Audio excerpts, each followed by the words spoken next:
Picture this. You walk into an interrogation room, and across from you sits a person who does not need a machine to catch your lie. They do not need charts. They do not need a baseline. They do not need to study the sweat on your hands or the twitch near your eye. They feel the shift before you even finish building the thought in your own mind. That is what makes this type of person so dangerous to underestimate. In the world of human behavior, we spend years learning how to read people, how to spot deception, how to decode status games, hidden motives, and silent power plays. But some people seem born with a radar for all of it. We call them empaths. And to the wrong kind of person, an empath looks easy. They look calm, open, soft. They listen more than they speak. They validate people. They show real kindness without forcing it. If you think like a user, a liar, or a manipulator, your brain makes a fatal mistake. You look at that kindness and call it weakness. You see patience and think there is no limit. You see warmth and think there is no defense. That is where the disaster begins. Because an empath is not kind because they are powerless. They are kind because they are in control.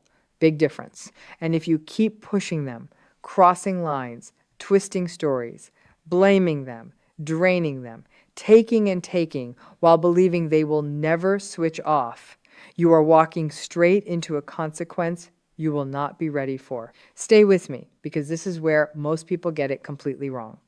The quiet one in the room is often the one watching everything. The soft one may be the strongest one there. And when that person finally turns cold, the silence that follows can do more damage to your mind than any fight ever could. Most manipulators never see the danger coming because the early stage feels too easy. They meet someone warm, forgiving, and emotionally generous, and they think they found a safe target. In their mind, this person will keep giving chances. This person hates conflict. This person can be bent. But what they do not understand is that the empath is already reading the room on a level they cannot even imagine. They hear the slight change in your voice. They catch the pause before your excuse. They feel the tension behind your smile. They notice when your words say one thing and your energy says something else. And even then, they still give you grace. Not because they are blind, not because they are weak, because they can see the hurt under your behavior. They can see the insecurity behind the act. So they give you room, they give you time, they give you what could be called emotional credit. They hope you will reset, they hope you will become honest. They hope the good in you will win. But while you think you are getting away with everything, something else is happening under the surface. Quietly, carefully, precisely. Every lie is being noted. Every cruel joke is being filed away. Every guilt trip, every blame shift, every moment you steal peace from them is being processed. Not loudly, not dramatically, just stored. This is the part people never respect enough. The empath is not forgetting. The empath is studying. And the longer you keep performing your little games, the more complete their picture of you becomes. Listen closely now, because this part changes everything. By the time you think you have control over them, they may already understand you better than you understand yourself. That long patience is where the real trap forms.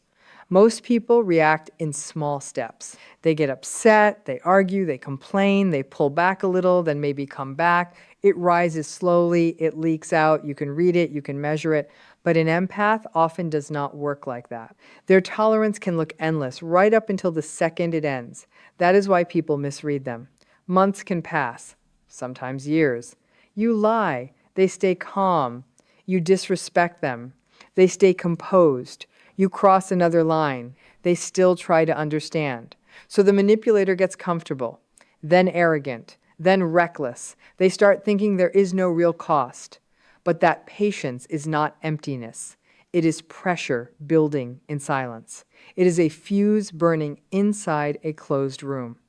Every time the empath lets something go, they are not saying it did not matter. They are deciding whether you can still be saved from your own pattern. They are testing whether what you did was stress, confusion, fear, or your true nature showing itself again and again and again. They are watching whether you ever choose self-awareness on your own. Most people fail that test without knowing the test was happening. That is why the final shift feels sudden only to the person who was not paying attention. The empath has been doing the math the whole time, recalculating, measuring what is left, asking themselves if this bond still has life in it or if it has become a drain with no return. And once they see that the pattern is real, once they understand that the damage is not random, but built into who you are choosing to be, the internal answer begins to harden. This matters more than you think, because by the time you notice something feels different, the ending may already be in motion. Then comes the part people never forget. Not the shouting, not the explosion, because with a real empath, that often never comes. The final moment is colder than anger. It is cleaner than revenge. It is the instant their emotional circuit breaks and does not reset. One last betrayal, one final act of selfishness, one clear sign of malice, cruelty, or total lack of care. That is usually all it takes when the scale finally tips. And when it does, the change is sharp, immediate, total. They do not beg. They do not explain for hours. They do not fight to be understood by someone who kept choosing not to understand. They simply switch off. Your access is gone. The warmth is gone. The emotional doorway you kept walking through without respect is now sealed shut. This is what terrifies people. Not hate, indifference. Hatred still has energy in it. Hatred means you still matter enough to trigger fire. But indifference, that is something else. That is being removed from the center of their inner world and dropped into the background like a stranger passing on a train. They may still speak politely, they may still answer briefly, they may still look calm, but the bond is over. The emotional charge is dead, the old openings are gone, you try your usual tactics. Guilt, charm, anger, apologies, mixed signals, maybe even sudden affection. Nothing lands. It is like throwing stones at a locked vault. There is no emotional echo, no opening, no crack. And if you have never experienced that kind of cutoff before, it can feel unreal, almost brutal in its stillness. But it did not happen in 1 second. It was built over many moments, many choices, many warnings hidden inside patience you mistook for permission. This is where regret starts eating people alive. Human beings depend on feedback. We need reactions. We need mirrors. Especially manipulative people, they feed on emotional responses, on access, on knowing they can still disturb you, move you, pull you back, bend the air in the room with one message or one look. When an empath finally closes that channel, the manipulator loses more than a person. They lose the mirror that kept reflecting something back to them. Suddenly, there is no soft landing for their behavior, no one buffering the consequences, no one translating their ugliness into something understandable, no one standing there absorbing the emotional poison so they do not have to feel it fully themselves. And that is when the panic begins. They reach out, nothing. They push harder, still nothing. They expect tears, rage, long emotional texts, dramatic scenes. Instead, they get calm distance. Short replies, if any. A face that no longer opens. Eyes that no longer search for the good in them. That silence forces them into a place they have spent their whole life avoiding. Alone with themselves. Alone with the truth of what they did. Alone with the image of the one person who kept offering grace and finally stopped. And here is the twist most people miss. The regret is not always pure love. Sometimes it is the horror of realizing they destroyed the best emotional shelter they ever had. Sometimes it is the shock of finding out that the person they thought needed them was actually protecting them from the full weight of their own behavior. Without that protection, the room gets very loud. Their guilt gets louder. Their emptiness gets louder. Their own patterns begin closing in. Keep listening, because this is the part that leaves the deepest scar. Not being attacked, being seen clearly, then calmly left behind.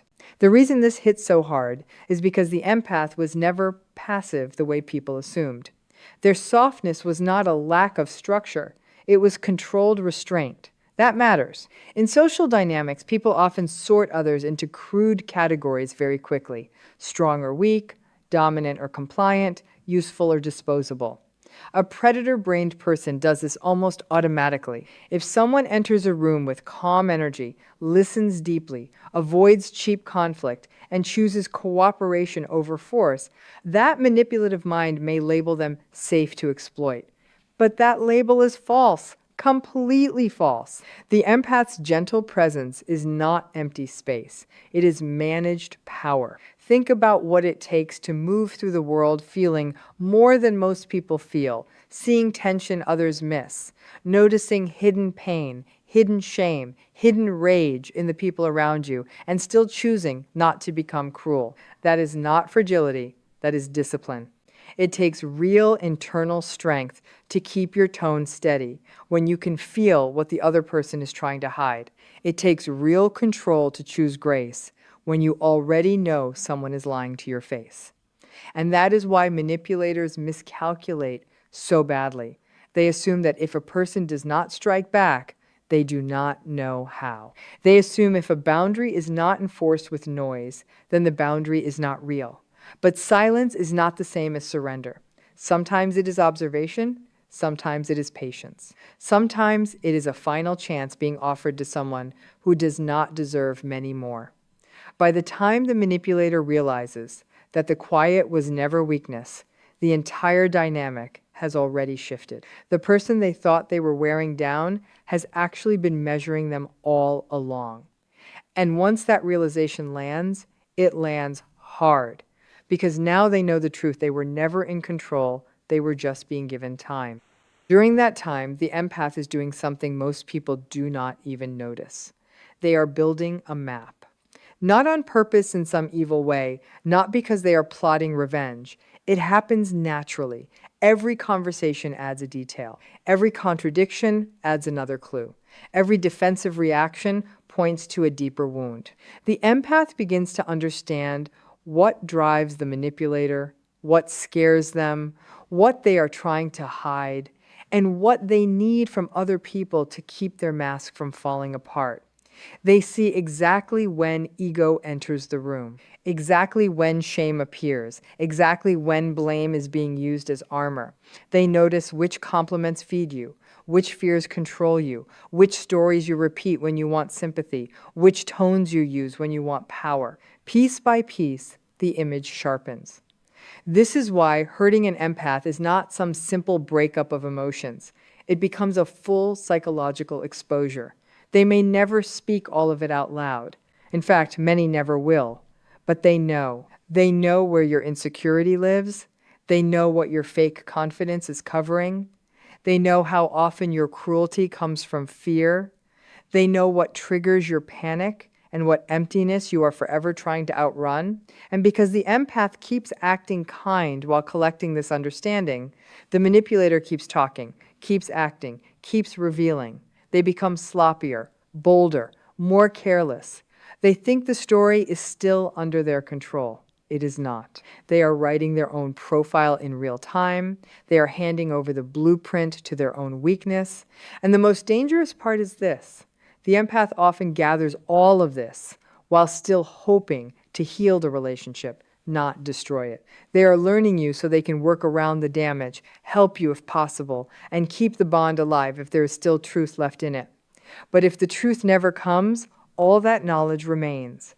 Quiet, complete, final. When the cutoff happens after all that, it is not random emotion. It is a decision backed by evidence. That is why it is so hard to reverse.